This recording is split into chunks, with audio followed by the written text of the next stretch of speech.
Welcome to Intelligent Automation Radio, the #1 podcast for IT executives seeking insights on the impact and opportunities for innovation that automation is delivering to businesses around the world.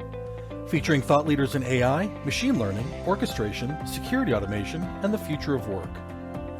And now, on with the show. Welcome, everyone. My name is Guy Nadivi, and I'm the host of Intelligent Automation Radio. Our guest on today's episode is Robert Hutter, founder and CEO of FireStart. FireStart, for those not familiar, focuses on process modeling, documentation, and enterprise workflow automation in the mid-sized market. This sort of holistic approach to automation is something we haven't really dived into yet on the podcast, and we don't get a chance to talk much about the mid-sized market either, which is expected to be booming for automation. So having Robert on gives us a chance to kill two birds with one stone and hopefully learn some new things about both of these areas. Robert, welcome to Intelligent Automation Radio. Hello, everyone. Thanks for the invite. Robert, can you please share with us a bit about the path you took that led you to launch FireStart and how you came up with that name? Yeah, sure. So originally started FireStart back in 2008 together with a colleague of mine. And from my professional background, I'm a software engineer. So I studied software engineering and started building applications in the markets. And whenever we came across customer problems and we tried to fix them in the applications we were building, the process was always a very key element of the architecture and the fulfillment of the requirements in the end. But it always was a very hard topic to tackle. And since I was always a big fan of a model-driven approach and how to tackle problems and have a fast track to building solutions, that was kind of the core idea why we started FireStart, to really have a platform that on the one hand can help you keep the governance on your process development on the business side, but makes it a lot easier in the translation to the automation and the IT architecture involvement. And with that in mind, how did we come up with the name? So we wanted to have something with emotional attachment, and fire is a very emotional element that everybody knows and usually has a very positive attitude towards. And it's also something, it also has a little destructive element in it, which at some point you need, because very often you have to tear down old-fashioned mindsets and silos in order to let new processes and agility grow. And that's also a major part in the name. And on the third part, it's like the start is like we want to get in production quickly. So it's not about beating around the bush with the process, but the process is a core element, but you want to deliver results in a very fast fashion. And that's like getting up to speed very quickly. That also reflects in the name. So process architecture and governance are big parts of what you do at FireStart. Why are those such important elements in building a lasting automation strategy? In general, whenever you want to build something, you should have a plan before you start building. Yeah, just like as an example, if you want to build a house, you're not starting right away building it and then see where you end up, but you would want to have a decent plan before you start building that gives you an idea how it looks, that gives you an idea how expensive it will be, will it fall apart, and that's a major element in efficiency on delivering the right results. Because if you have a plan before you start building it, you also have a better expectation about the results.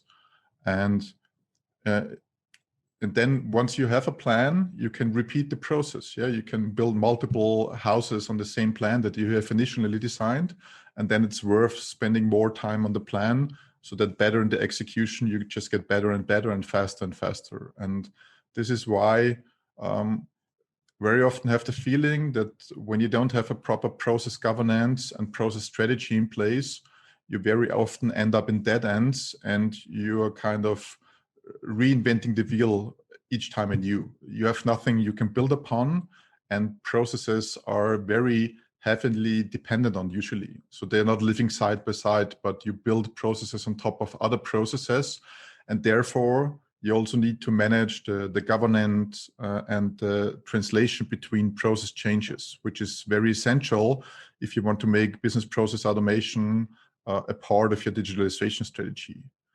And It's about also segregation of duties. So you might have somebody doing the design, you have somebody else doing the cost calculations, you have somebody else doing the actual building the house.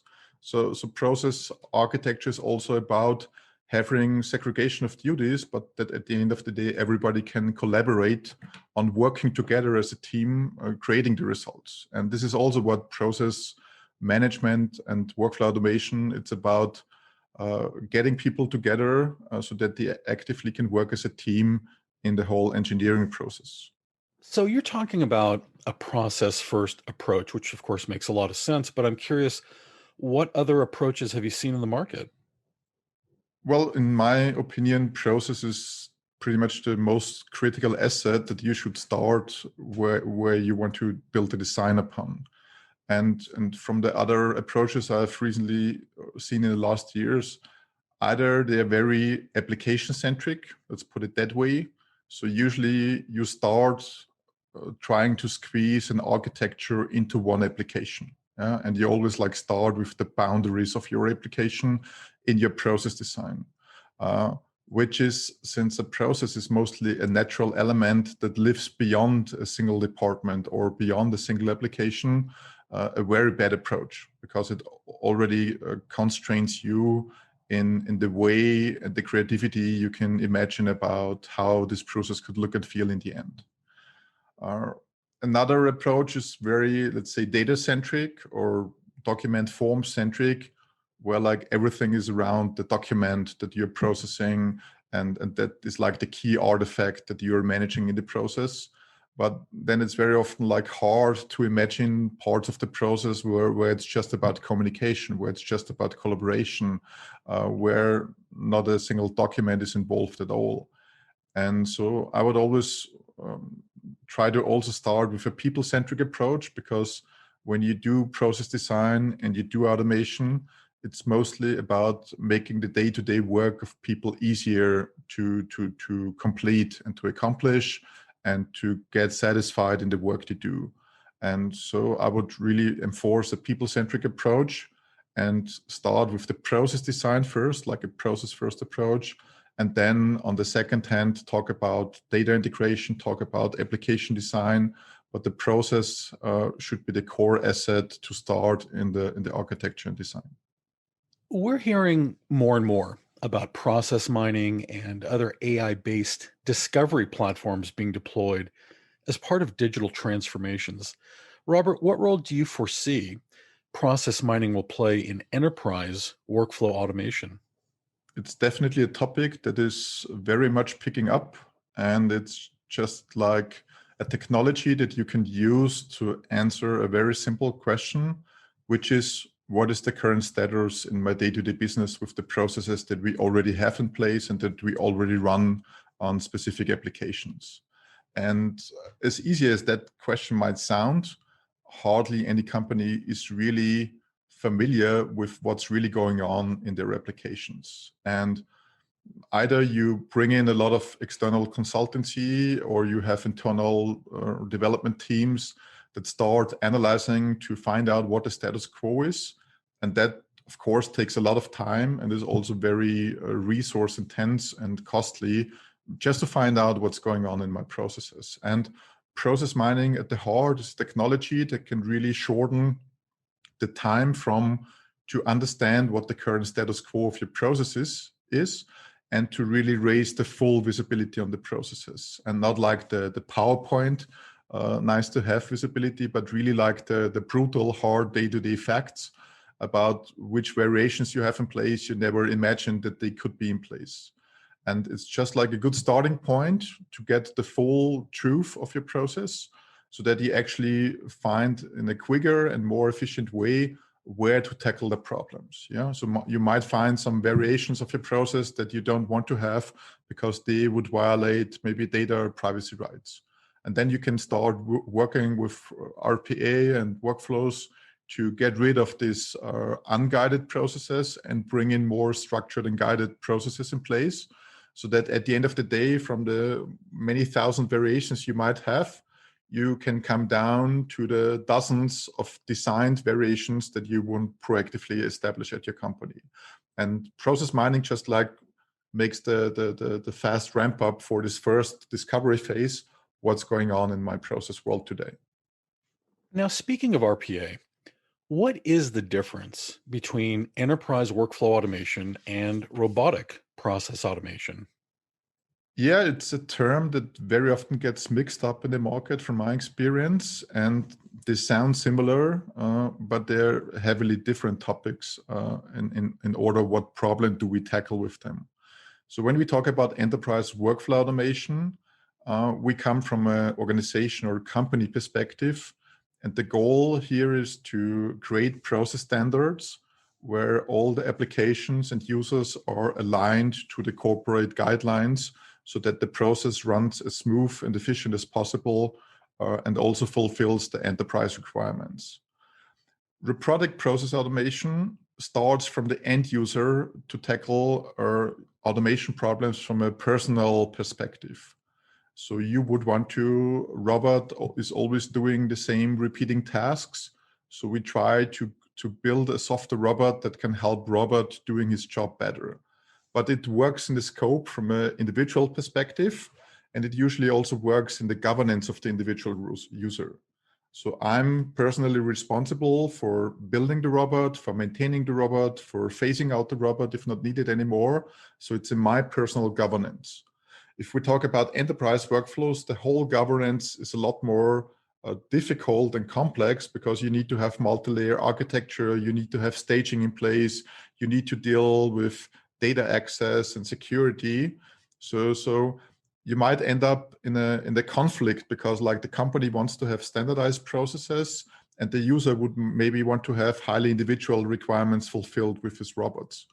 So in an ideal world, they should richly work hand to hand together, and so that you can have the individual flavor and the enterprise standards combined in one automation strategy. And think of it like if you compare Excel sheets with SQL Server. Yeah, the one is like holding the governance on the corporate data, making the access available for the users, but it's one single point of truth where people can go and pick up the data in a governed and maintained way. Excel sheets, at the other hand, I would like to have my personal calculations and work with the standardized data, but with my personal pie chart that I just like and nobody else.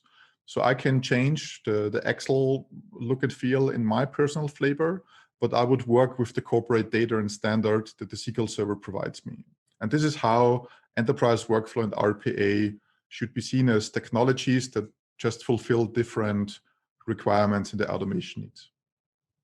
Robert, there's a lot of talk these days about low code, no code automation and the rise of citizen developers as a result. When will orchestration tools be simple enough to use that they've democratized automation for the masses? Yeah, in the market, as you said, there is like heavy code, low code, no code as a way how to approach technology problems or application engineering problems. Of course, heavy code is not the way to go because this is where we come from. It's complex. It's very it causes a lot of maintenance and a lot of costs on top. On the other hand, the other extreme, no code, is very much hitting the roof too quickly when tackle more complex process problems. So ideally, the way we want to tackle problems is a low code approach, which applies to the 80-20 rule. So let's say 80% of the engineering you can do with involving business users in certain parts of the process, and just doing like the last mile, the last 20% for specific, more complex parts of the process where you actually need to go to a coding level. But in that combination, you have both scopes on how to tackle a problem in a meaningful resource usage to engineer the solutions that you want to have.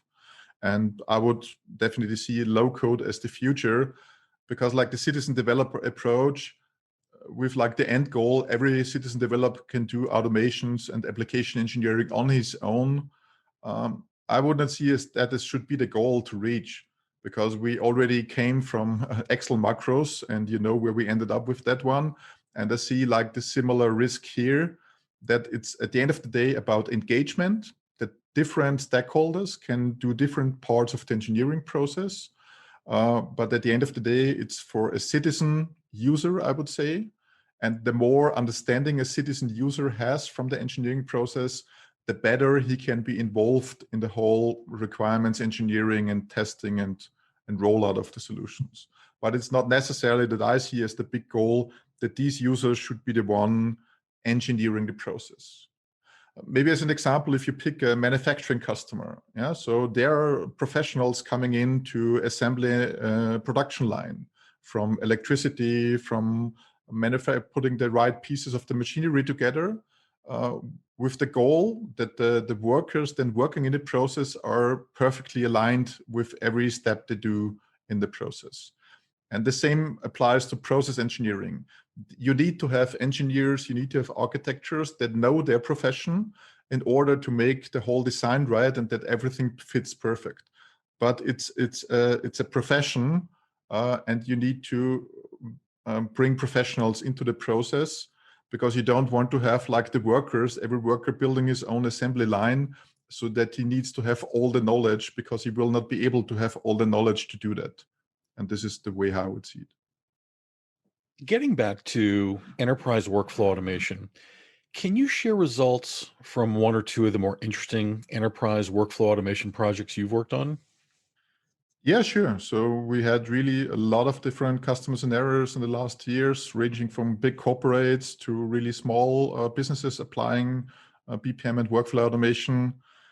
Maybe one from the larger enterprise corporates. We had a really successful project at a very large retail company with about 30,000 people worldwide, where they really had the need of applying a unified workflow strategy along the company, so that people are really harmonized in the way they are engaging in processes and just be more efficient in the way they work it.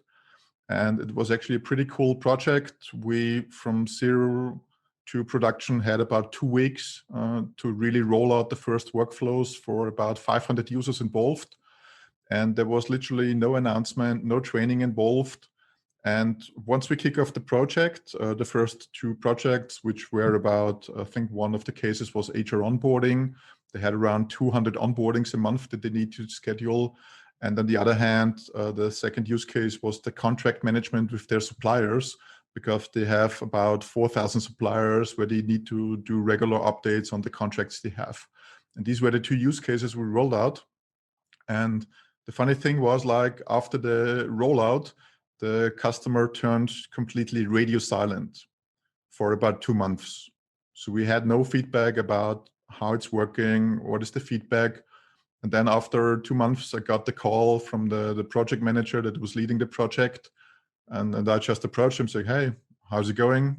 What is the feedback?" And then he paused. And the first thing he told me was like, "Oh, it's so cool. It's so cool. I have to tell you." And this was really like just a very good memory, because it really, the whole emotion spread out of him. And you really could see the emotional attachment to the solutions we have built. And it really rolled out like clockwork. And they already had, after the first 2 months, about another 20 projects in the pipeline that came from the business users with a lot of problems. They haven't really figured out how to tackle them. But with that approach, they really had a complete different way of thinking and how they tackle now the problems. And we doubled the speed of the processes within the first 2 months. The engineering effort was a fraction of multiple of 10 versus the heavy code approach they used to have. So they used to code everything on top of SAP, which was the core ERP backbone system. And now with the more agile process-driven approach in FireStart, they literally brought down the efforts and speed with a multiple of 10, which is pretty huge. And over time, they rolled out, I think now there are the 100 plus projects they executed on our platform, and they're a super happy customer for us for many years. And this was really very cool to see how our core technology and principles could be applied so successful on such a huge organization. On the other hand, we had a small customer in Switzerland, which is the Funk Insurance Group. They're managing a lot of processes regarding insurance management for their clients. And their biggest pain point was always that they were super dependent on the vendors with every little process change. Yeah, they always had to go to the vendor and kind of begging for a change, and it was super expensive for every little process step that they turned. They would get an invoice with a couple of €1,000 for the adoption of the process. And that was kind of what was really frustrating for them. And then they got in touch with FireStart, they installed the platform. Then they didn't really know for 1 or 2 months how to tackle it because they had no experience. And then they called us, okay, we will lock ourselves up for a week. We will even change the building and we will do nothing else than work our knowledge in FireStart and align our internal users on this new way to approach. And after that 1 week, they were 100% up to speed to do every process development and change completely on their own. Not with us involved, not with a partner involved. They kind of really got the freedom back to be 100% in the driver's seat of their own process engineering. And this is also like a feeling, if you're always dependent on whatever, it kind of frustrates you, yeah, because you always have the feeling that you need to go back for something. And that's especially the frustration that you mostly see on the business side, that IT resources are limited and there's a lot of lost in translation effects, and that causes a lot of frustration on both sides. And it's really cool to see like this freeing up the process and getting my freedom back on my process design was implemented on a small customer that literally had no IT experts or software engineering experts in the team. It was mostly driven by the organization development department. And that was another, I think, like really cool project at the other end on typical customer sizes that we address. Cool stuff. Given your experience with enterprise workflow automation, what do you think are going to be some of the biggest disruptions we'll see in the next 1 to 3 years with respect to automation, AI, and other digitally transforming technologies? Yeah, of course, AI is currently the big thing in the market since the technology is evolving that much and really at an incredible speed, which is amazing. And it will kind of really enable a lot of uh, predictability in the engineering. So if you think about predictable outcomes, predictable resource allocations for a specific process. So the better you can predict a certain future state, the better you can start now aligning towards it with your process adoptions. And I think like in that regard, AI will play a massive role in how predictable you will get into, how much predictability you will get into your process design.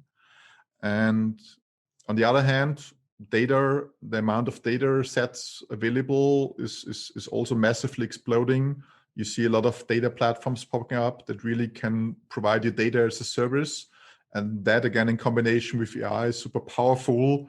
And as we already discussed, process mining, I would see process mining as a key technology in that space, helping like in the translation from the raw data to the more intelligent process insights that you can then again take as a starting point for initiating enterprise workflows, initiating robots to do the right job in the right timing, and getting like this data predictability is key in that regard.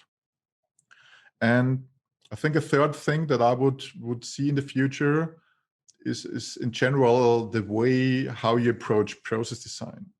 Because from the history, it was mostly somebody who knows the process, designed the process in order that other people can use it and run the process. And I think it's always like the adoption always comes from the design part. So always the process manager has to be involved to adopt the process. And with that technologies, I think that will also be more self-aligning and kind of self-adopting so that the process designer will start building the process design on top of just watching people doing the work. And when people adopting the work, it will have an implication on the process design and the change that will help in the background. So I think it will really revert the whole way, like learning by doing, and by people changing their behavior, it will also change the process design in the backbone. and therefore be a lot more self-adapting to changing to new requirements in the market. Robert, for the CIOs, CTOs, and other IT executives listening in, what is the one big must-have piece of advice you'd like them to take away from our discussion with regards to implementing enterprise workflow automation at their organization? So first piece of advice would be that whatever you do, start with a people and process first approach, because this is like the foundation to bring out successful outcomes of whatever you do. Then second advice would be, don't shoot for this, like everybody should be able to fully do automations, because it's like there are professionals that should build the architecture, bring in automations, and there are business users or citizen users that should consume the solutions with the least complexity. And this is the way to go. Remember that enterprise workflow automation and robotic process automation are at the end engineering disciplines. So you should also tackle the problem like you would tackle any other engineering problem, thinking about architecture, thinking about abstraction, thinking about reusability, and thinking about the overall strategy behind it. And really value the process. It's the most relevant asset in your company. What separates you from other competitors and peers in the market. And it's the most relevant asset that will define the success or failure of your organization. And coming to a famous quote from Charles Darwin, it's not the strongest, the most intelligent ones that will survive. It's the ones that are most adaptable to change. Wise words. Always good to end on a note about evolution, which is very applicable to our field. Looks like that's all the time we have for on this episode of Intelligent Automation Radio. Robert, it's great hearing about an automation company focused on the mid-size market, because it not only reflects the growing reach of automation, but also the growing opportunity for companies such as yours with a unique solution. I think that bodes well for everyone. And I thank you very much for sharing your insights with us on the podcast today. Thanks a lot for the invite. It was a pleasure. Robert Hutter, founder and CEO of FireStart. Thank you for listening, everyone. And remember, don't hesitate, automate. Thank you so much for listening today. Please subscribe to our podcast on iTunes, SoundCloud, Spotify, or anywhere else you listen to podcasts. We publish new shows regularly, and you won't want to miss one. And please remember to give us a rating. It helps others find the show. Intelligent Automation Radio is sponsored by Ayehu, the leader in intelligent automation solutions for IT and cybersecurity. You can get more information about Ayehu by visiting our website at ayehu.com. That's AYEHU.com. Ayehu, creating the successful path to the self-driving enterprise.